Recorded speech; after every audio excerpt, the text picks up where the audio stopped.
मित्रों राधे राधे। मित्रों आपने सुना होगा कि पुरुष बली नहीं होते है समय होत बलवान। तो जब समय बलवान होता है ना तो मनचाहा रिजल्ट भी मिलता है और मनचाहा वरदान भी मिलता है। लेकिन मनचाहे रिजल्ट और वरदान को प्राप्त करने के लिए आपको मालूम है कि भगीरथी प्रयास करने पड़ते हैं, अब अटूट मेहनत करनी पड़ती है। उसके बावजूद भी मनचाहा परिणाम और रिजल्ट में ढेर सारी रुकावटें आ जाती हैं।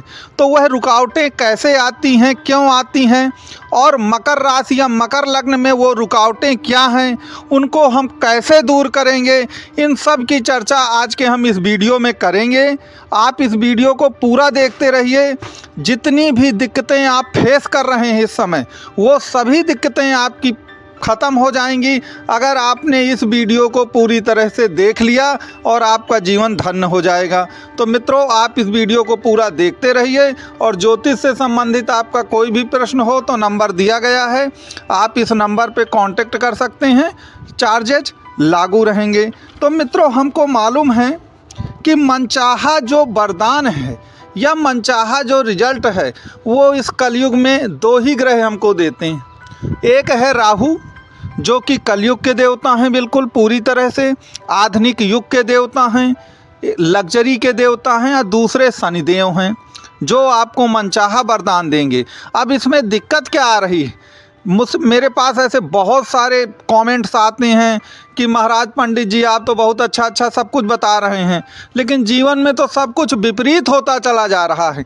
तो आज मैं आपको वो गूढ़ रहस्य बता रहा हूँ कि वो विपरीत क्यों हो रहा है, आखिरकार समस्या कहाँ पे आ रही है।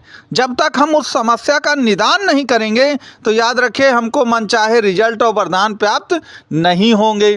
तो आपको मालूम है कि जो राहु देव हैं वो 3rd भाव में आ गए हैं आपके, जहाँ पर मीन राशि है।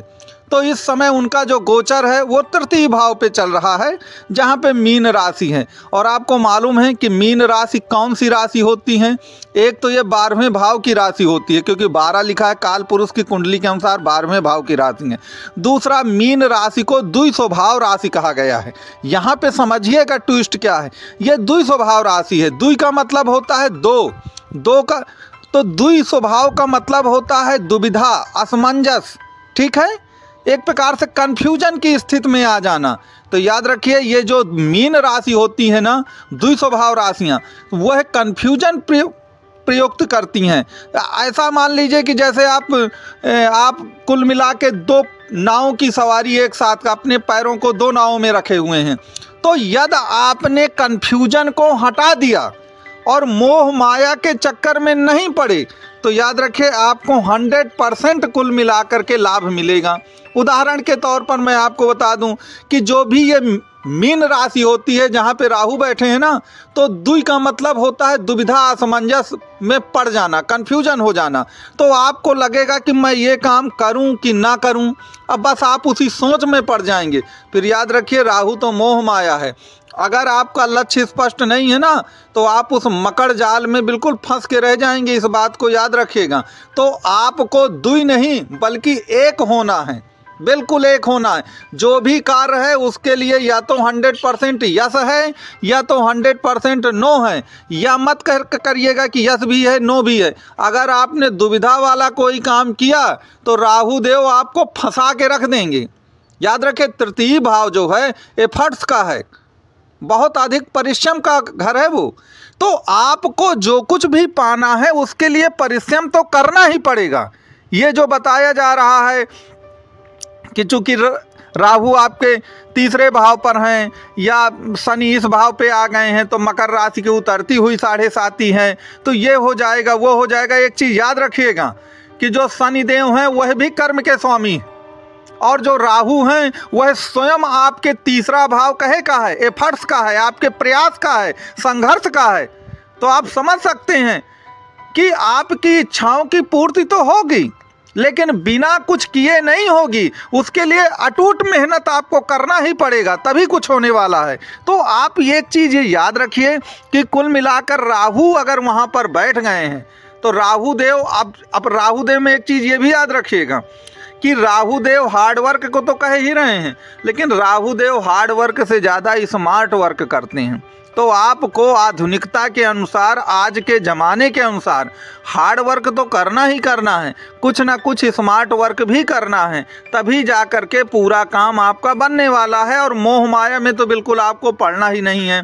मैं एक उदाहरण देकर आपको समझाता हूँ कि जो भी आप ये बैंकों से क्रेडिट कार्ड लेते हैं, आपको देखिए मालूम खूब है कि क्रेडिट कार्ड का पैसा बैंक का ही पैसा है, वो स्वयं का पैसा नहीं है। लेकिन आपके मन में क्या हो जाता है, आपके मन में एक प्रकार से ये मोह माया दुविधा आ जाती है कि नहीं नहीं, ये पैसा तो मेरा ही है, जबकि आपको मालूम है कि ये पैसा आपका नहीं है। आप फिर क्या होता है, धड़ल्ले से उसे खर्च करते हैं। तो राहु ने मोह माया फैला दिया, भ्रम फैला दिया, भ्रम बता दिया भ्रम में कि नहीं ये तो तुम्हारा ही है, लेकिन वो आपका तो था नहीं। तो कहने का तात्पर्य ये है कि अगर आप इन चीज़ों से बचेंगे तो 100% आपको लाभ होगा। दूसरी एक कॉन्सेप्ट याद रखिए कि मीन राशि काल पुरुष की कुंडली की 12वीं सबसे अंतिम राशि मीन राशि होती है, और जो अंतिम का भाव होता है 12वां, वह विदेश का भाव होता है, वह वायु तत्व में आता है वो भाव। और राहु जो है वो स्वयं वायु तत्व प्रधान ग्रह हैं और प्लस विदेश का प्रतिनिधित्व भी करते हैं। तो अगर आप ऐसा कोई कार्य करते हैं जिसमें विदेश जाके काम करना पड़े, या ऐसा आपका कार्य है जो इंपोर्ट एक्सपोर्ट का है, या ऑनलाइन आपका किसी भी तरह से प्रत्यक्ष या अप्रत्यक्ष किसी भी तरह से हो, आपका संबंध कहीं ना कहीं से विदेशों से हो रहा है, आपका जो भी व्यापार या व्यवसाय है, जो भी काम आप करते हैं, तो आप मान करके चलिए कि फिर आपको राहुदेव सफलता दे करके ही रहेंगे, इसमें किसी भी तरह का दो राय नहीं है। लेकिन यहाँ पर वही बात आपको याद रखनी है कि राहुदेव द्वि स्वभाव राशि में बैठे हैं, और द्वि स्वभाव राशियों की ये अंतर्निहित गुण होता है कि दुविधा असमंजस जो होता है वह वो प्रदान करते हैं। तो आपको किसी भी कार्य को करने पर आपका मन दिमाग स्पष्ट होना चाहिए, दुविधा और असमंजस आपके पास नहीं होनी चाहिए। अगर आपके पास दुविधा और असमंजस रहेगा तो याद रखिएगा उस कार्य में सफलता प्राप्त करना, मनचाहा रिजल्ट प्राप्त करना, इसमें आपको दिक्कतें फेस करनी पड़ेंगी। तो अगर आप इन आदतों को हटा देते हैं तो निश्चित तौर पर आपको लाभ होगा और आप